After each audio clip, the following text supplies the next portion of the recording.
Hijrah Nabi Muhammad SAW dari Makkah ke Madinah merupakan peristiwa penting dalam sejarah Islam. Hijrah ini bukan sekadar perpindahan tempat, tetapi juga menjadi awal dari terbentuknya masyarakat Islam yang lebih kuat dan terorganisir. Selama bertahun-tahun, Rasulullah SAW dan para pengikutnya mengalami berbagai bentuk penyiksaan dan penindasan dari kaum Quraisy di Makkah. Orang-orang yang masuk Islam dipersekusi, disiksa, bahkan dibunuh. Puncaknya, setelah wafatnya dua pelindung utama Rasulullah, Abu Talib dan Khadijah, situasi semakin sulit bagi umat Islam. Pada saat yang sama, penduduk Yasrib, kemudian dikenal sebagai Madinah, mulai tertarik kepada ajaran Islam. Mereka mengundang Rasulullah untuk datang dan memimpin mereka. Dengan perjanjian Aqobah, beberapa pemimpin Madinah berjanji akan melindungi Rasulullah dan kaum muslimin. Quraisy mengetahui rencana hijrah Rasulullah.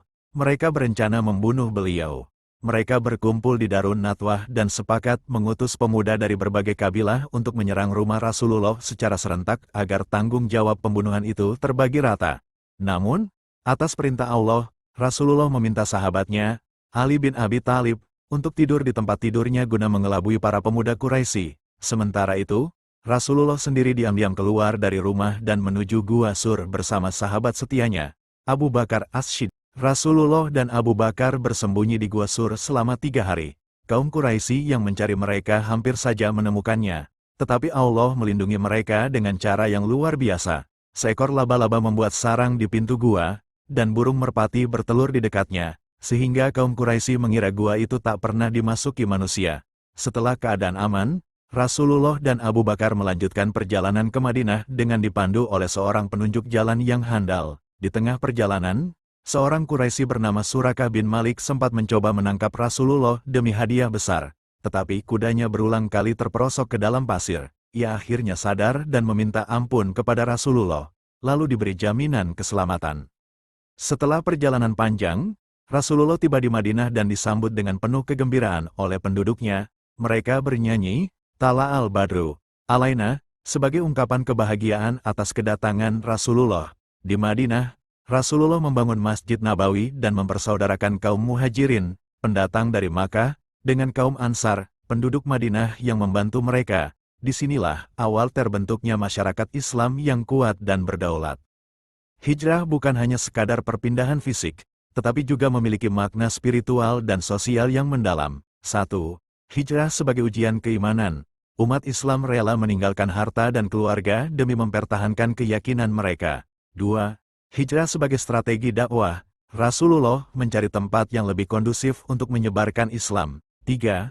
Hijrah sebagai awal peradaban Islam. Di Madinah, Rasulullah membangun masyarakat Islam yang berdasarkan keadilan dan persaudaraan. Hijrah Rasulullah SAW adalah salah satu peristiwa terpenting dalam sejarah Islam dan menjadi titik awal kalender Hijriyah. Kisah ini mengajarkan kita tentang ketabahan, keikhlasan, dan kebijaksanaan dalam menghadapi tantangan hidup. Setelah tiba di Madinah, Rasulullah SAW membangun pondasi masyarakat Islam yang kuat. Beberapa langkah yang beliau lakukan adalah membangun Masjid Nabawi, yang menjadi pusat ibadah dan pemerintahan. Mempersaudarakan Muhajirin dan Ansar, agar kaum muslimin dari Makkah yang hijrah tidak merasa asing dan bisa hidup bersama penduduk Madinah. Membentuk Piagam Madinah, perjanjian antara Muslim, Yahudi, dan suku-suku lain untuk hidup damai dan saling melindungi. Kaum Quraisy di Makkah tidak tinggal diam setelah hijrah Nabi. Mereka masih ingin menghancurkan Islam. Akibatnya, terjadi beberapa perang besar. Perang Badar, 624 M, perang pertama antara Muslim dan Quraisy. Dengan jumlah pasukan yang jauh lebih sedikit, kaum Muslim menang karena pertolongan Allah. Perang Uhud, 625 M, kaum Muslim sempat menang. Tetapi karena sebagian pasukan melanggar perintah Rasulullah, mereka mengalami kekalahan. Rasulullah sendiri terluka dalam perang ini. Perang Khandak, 627 M. Kaum Quraisy mengepung Madinah, tetapi strategi parit, Khandak, yang dibuat atas saran Salman Al-Farisi berhasil menghalangi mereka.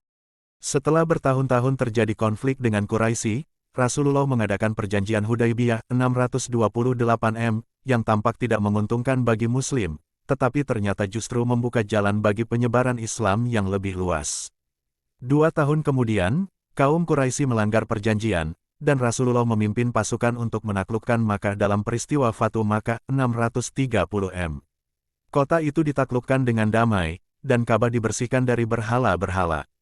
Setelah Makkah kembali ke tangan Muslim, Rasulullah mengirim utusan ke berbagai wilayah, termasuk Persia, Romawi, dan Mesir, untuk menyebarkan Islam.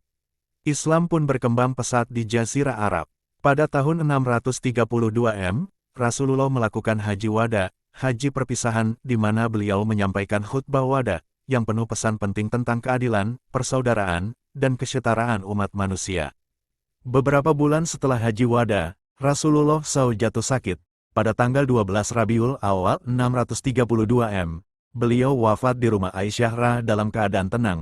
Wafatnya Rasulullah menjadi duka besar bagi umat Islam. Tetapi perjuangan Islam terus dilanjutkan oleh para sahabat. Kisah ini menunjukkan bagaimana Islam berkembang dari hanya segelintir orang di Makkah hingga menjadi kekuatan besar di seluruh Jazirah Arab. Hijrah bukanlah akhir perjuangan, tetapi awal dari berdirinya peradaban Islam yang kuat. Setelah masa Khulafaur Rasyidin, kekuasaan Islam dilanjutkan oleh dinasti Umayyah, Abbasiyah, dan kerajaan-kerajaan Islam lainnya, membawa Islam ke Spanyol, India, dan wilayah lainnya. Kisah ini menunjukkan bahwa perjuangan Islam tidak berhenti setelah wafatnya Nabi, tetapi terus berkembang hingga menjadi peradaban besar. Setelah menggulingkan dinasti Umayyah, Bani Abbas mendirikan dinasti Abbasiyah dengan pusat pemerintahan di Baghdad. Masa ini dikenal sebagai zaman keemasan Islam, dengan pencapaian luar biasa dalam berbagai bidang. Ilmu pengetahuan berkembang, pendirian Baitul Hikmah di Baghdad sebagai pusat penerjemahan dan studi ilmu pengetahuan. Tokoh-tokoh besar seperti Al-Khawarizmi, matematika, Ibnu Sina, kedokteran, dan Al-Farabi, filsafat, lahir pada masa ini.